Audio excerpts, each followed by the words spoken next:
இப்போ இன்றைக்கி இருக்கக்கூடிய லீடிங் லாயர் எடுத்துங்க, தமிழ்நாட்டில் மட்டும் இல்லாமல் இந்தியா ஃபுல்லாக லீடிங் லாயர், ஒரு பார் கவுன்சில் தலைவர், இவங்கெல்லாம் கிரிமினல் கேஸ் பார்த்தவங்க தான்.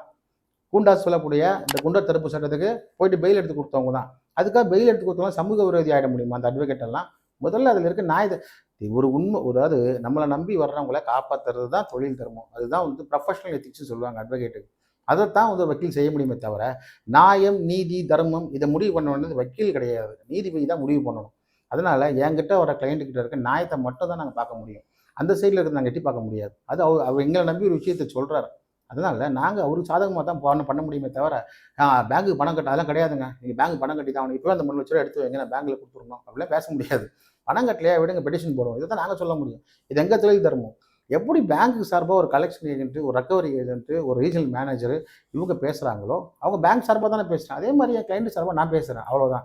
என்னையே வரக்கூடாதுன்ற தைரியம் அவருக்கும் இல்லை, வேறு யாருக்குமே கிடையாது.